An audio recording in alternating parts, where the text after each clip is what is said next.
Hello, everyone, and thank you for joining us for today's AlumniFinder Online Administration Training. My name is Raquel Stark. I'm the product owner for AlumniFinder Online, and I'll be your presenter today. Now, before we get started, I'd like to review a few important items with you. Any questions that you have can be submitted throughout today's webinar, and we'll try to address them during the demonstration and at the end as well. So go ahead and use the chat panel within the platform to submit any questions that you have. And if there are certain questions that we don't get a chance to cover, you can email them to info@alumnifinder.com, or you can call us directly at 888-732-0581. Okay, so with that, let's just get started. Once you've logged into AlumniFinder Online, to access the administrative features, you want to click on the My Account section. Now, within this section, there's access to key pieces of information regarding your account and your company's account as a whole.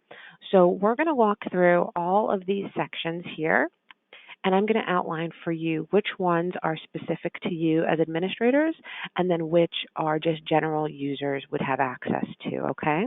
So let's get started and start with the summary section. So the summary section within this tool is going to be available for all of our users, and this is going to show you just that basic account information that you have. It's going to give you our customer support information, whoever your AlumniFinder sales rep is, that will be populated here.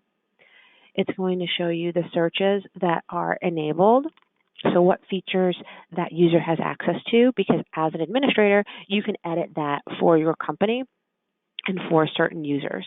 So I'm going to show you where we're going to do that as well. This additional section up here, the authenticated, this has to do with our full date of birth information. So now due to increased security and sensitivity around personal identifiable information, we have an authentication process that we use to verify our users.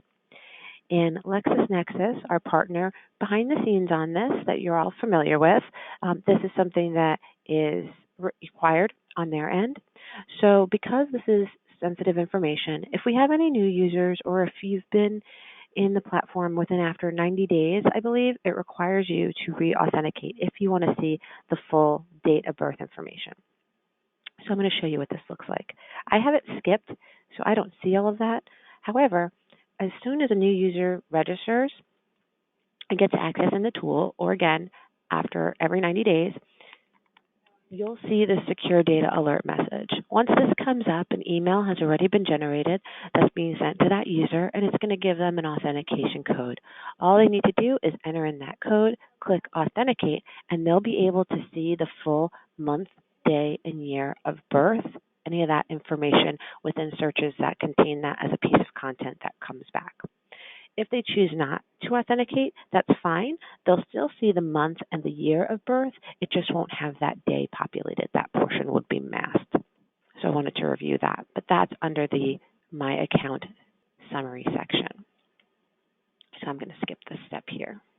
So that covers all the features that we have within here. And again, this is for all of our users.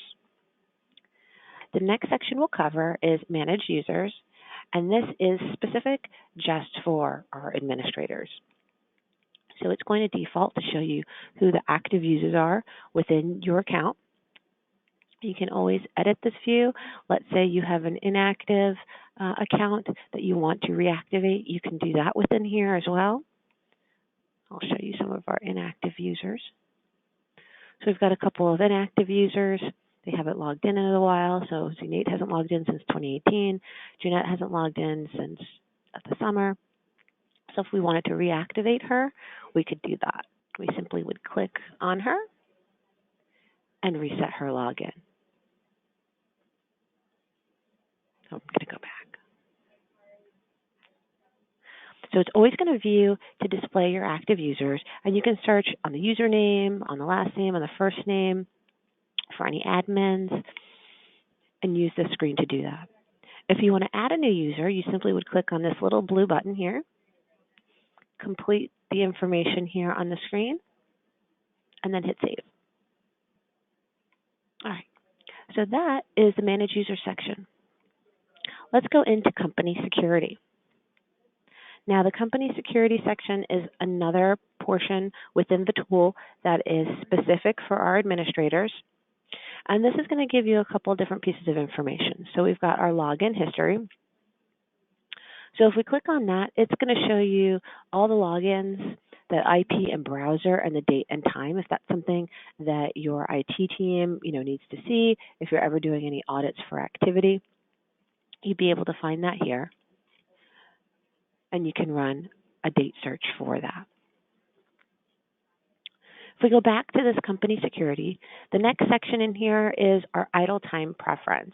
So a lot of the feedback that we had received is that, we like to have the system up all day, especially, during our working hours so that we can, go in and out as we need to. So as an administrator, you can set the timeout period for your users. You have your options as little as 10 minutes that it could time out, or you can keep them logged in all day for up to 8 hours. So again, this is going to be at the company level, not at the specific user level. So you would set this for your entire organization. The next section on here is going to illustrate the searches and reports and other features within the tool that your users have access to. So this column in the middle, enable search/report, everything right now is defaulted to yes. So I can see all of these searches and report options and my company that I have. So if I wanted to say, you know what, we don't really use the aircraft search, we're not going to use the bankruptcy search, I can go in and pick and choose which ones I want to disable and not have my company see. As long as you hit save, those are going to be removed. So the bankruptcy search would have been here, and I believe the aircraft search was here too under legal. So those have now been removed.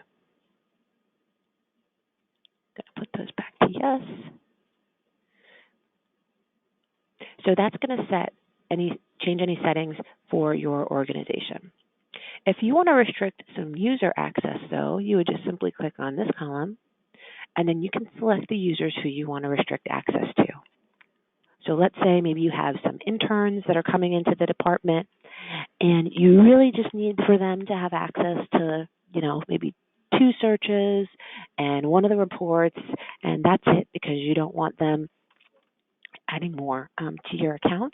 Then you can come to this screen and you can just select the users based on whichever search it was that you selected that you want to disable access for. Again, you just want to hit Save Changes.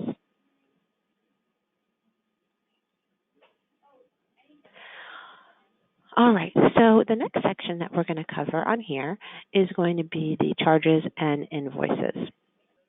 So the charges and invoices section is always going to default to showing you what your current charges are for the billing period that we're in. And you're going to have a couple of different views available. So our default view is going to show the activity date and just the activity that was run. Any report that you can run on here, you can export the results so that can be downloaded into Excel. You can do a date search on here. Again, it's going to default to the current billing period, but if you wanted to go further back, you can. You can do an activity summary, so it's just going to show you the specific activities that were run. You can show the user activity, so who did the activity and what they actually did. Again, all the charges are going to show here too. The advanced user activity is going to give you some additional detail that we have here.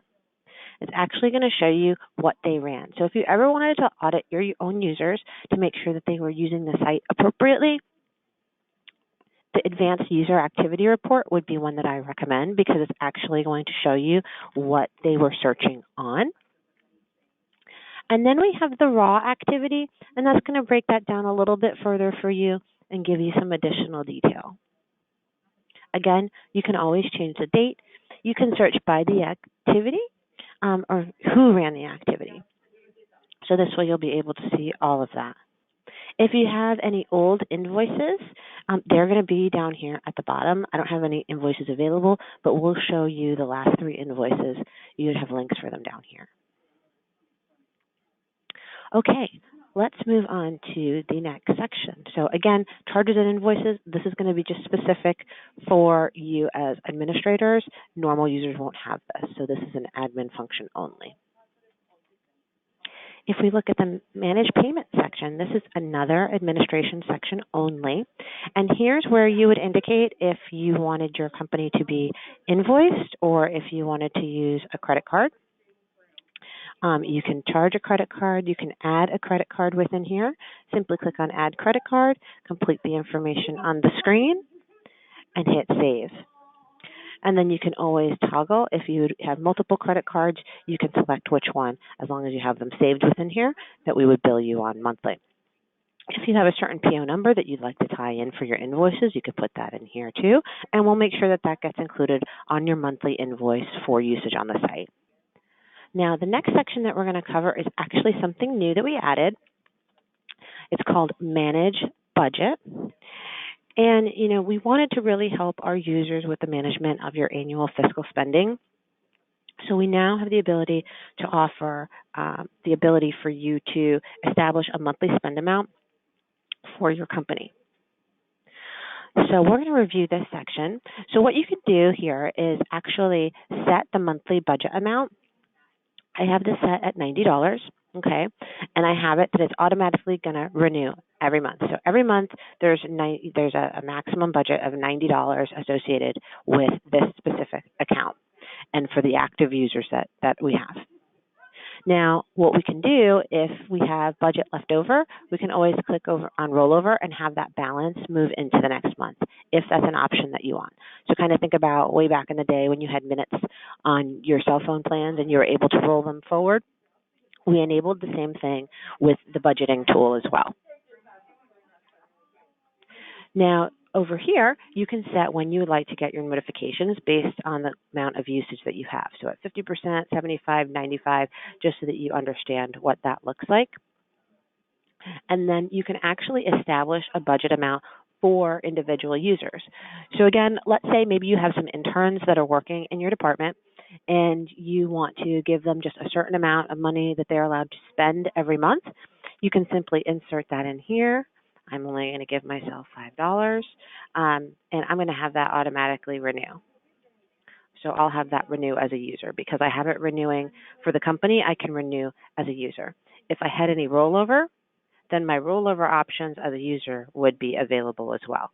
So everything is really dictated based on the company setting.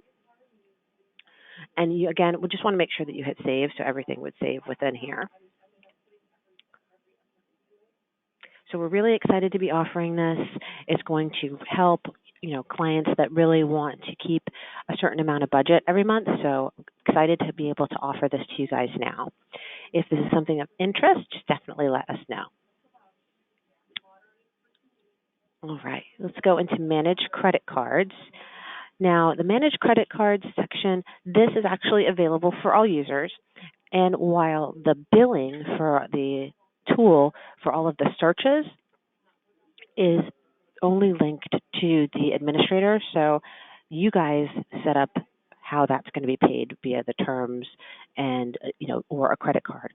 But if any user decides to use our data quality report and append feature or any of our batch solutions that we have available on here, they have the ability to add in a credit card for payment. So this is why we have this here. And just like we reviewed before, if you want to add a credit card, you hit add, or you could have clicked on the blue link above that. Again, they would have to complete the form. And they can have multiple cards associated with their account as well.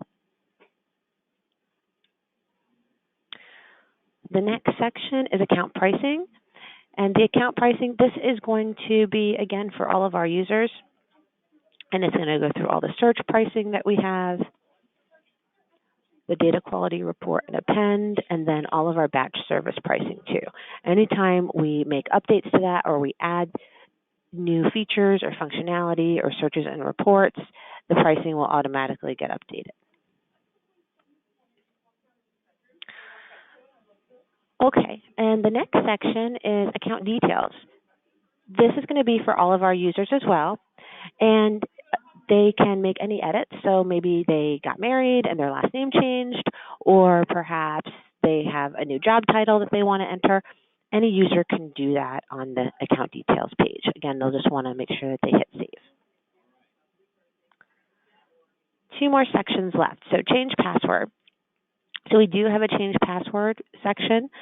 Again, this is available for all of our users too. So if you have any password policy within your organization that updates are required, your own users can do that within here. They just have to maintain the requirements that we have outlined here about the password being at least 8 characters long, not containing the username, and have any 3 of the following. So they can hit save and they can update their password within here. Now, the last section is settings, and this is general for all of our users as well.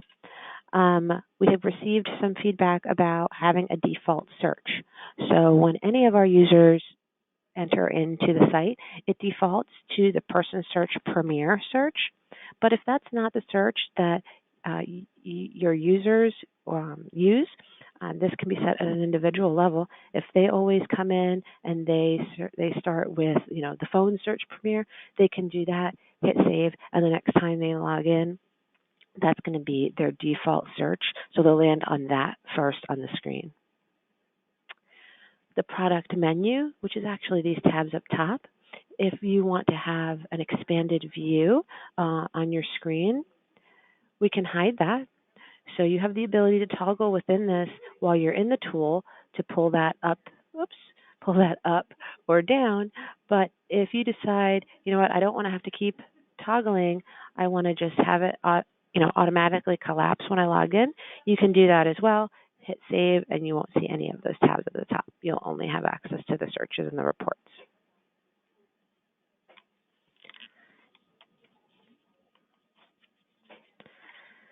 So I know that we reviewed a lot of the sections within here, but I wanted to kind of just remind, while we've got, our admin sections that are written in here, we do have our help section too.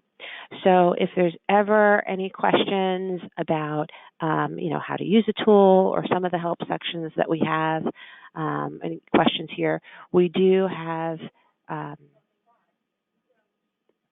a getting started guide for administrators, just like we do for users, that covers everything that we discussed today. And that's going to be in our help section.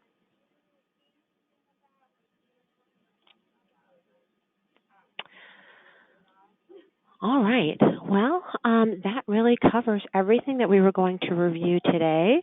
I've got a few questions that came into the GoToWebinar, so I'm going to review them now. And if you guys have more, feel free to continue submitting them. Now, one of the questions I received is how long are searches and reports available before incurring another charge? That's a great question. So our searches are available for 24 hours, and reports are available for 7 days. Anything after those time periods, then they would need to be rerun, and you would incur an additional charge. All right, the next question that we have is how can users reset their passwords? Okay, well, there's actually a couple of different ways. So I'm going to log out first. So on the main screen here, if they forgot their password, they can click on Forgot Password, complete the information here. The next step would be it's going to ask them one of their security questions, and then they can log back in the tool and reset their password.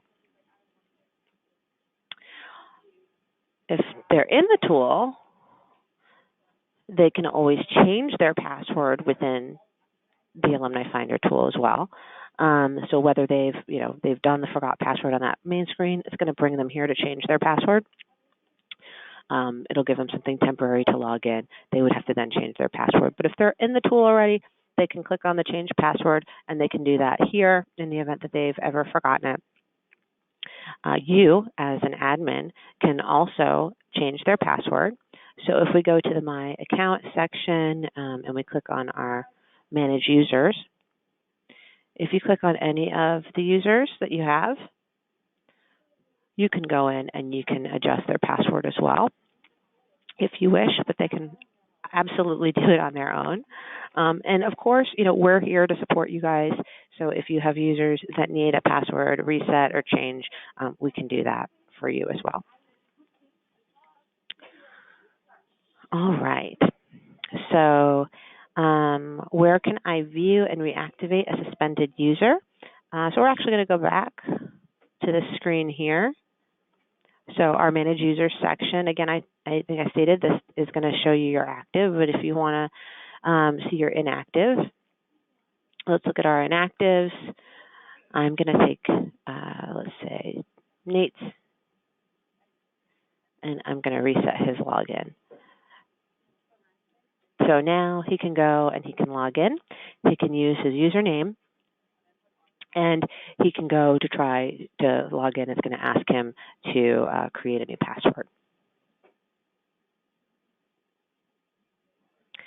All right, I've got a couple questions about billing and payment, so I want to cover those. Am I able to have multiple credit cards on file? Yes, you can absolutely have several credit cards on file. You'll just want to enter them in on that payment method screen. And then as many as you have stored, it would be in the drop-down, and you could just select that. I don't have any, unfortunately, in this account, but you'd be able to select them from your drop-down. So if you need to have 2 or 3, whatever that may be, you can add them here. Now, please remember, though, that if you're updating an expired card or you're wanting to delete a card, always make sure that you have a default credit card checked prior to making any edits. I've had this come up in the past. They only have one, they've had one credit card that's expired, and they haven't made, and the user hasn't made the change. And then there was like a hiccup with getting the billing. So just please remember that if you're updating an expired card, or deleting a card, you want to have another default card that's selected. All right, another question about payment. Can non-admin users establish a payment method on the site? Now, any regular user on the site, they are not going to be able to set up a payment method for any of their searches and reports. That is completely on the administrator for the account. We do not allow users to do that. But other products and services like the data quality report appends and the batch appends, those can have a payment method established. So if they wanted to pay with a credit card for that, we can do that as well. That's why we have that Manage Credit Cards section. All right. I have a couple questions about the budget tool, which I'm excited about. So I really hope we have some users that take advantage of this. How can you be enabled for the tool, and what if you want to turn it off? So you can contact your AlumniFinder representative, and we can get this turned on for you. And once you have it enabled, if you want to disable it, you again can contact us and we can disable that for you, or you simply just have to set your monthly budget amount to 0.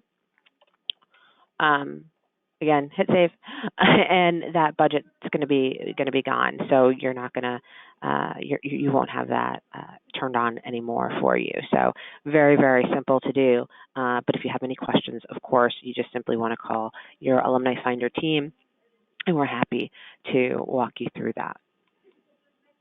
All right, another question that I have regarding the budget tool is what happens when the company or the user hit or exceed their budget.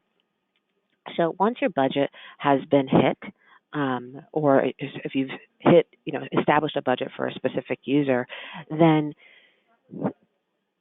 you're not going to have access any longer to searches and reports. So you can still log into the tool. When you log in, you're going to have a message that pops up. It's going to say to contact your administrator because your budget has been exceeded. Then it will be up to the administrator on the account if they want to add more budget dollars in, or if they're going to just wait until the next billing period because it's set to renew and move forward from there. But that would be the only way, that would be the way that a user is going to see that the budget's been hit, and that they don't have access any longer. So again, they can log in, but they wouldn't be able to run any searches or reports.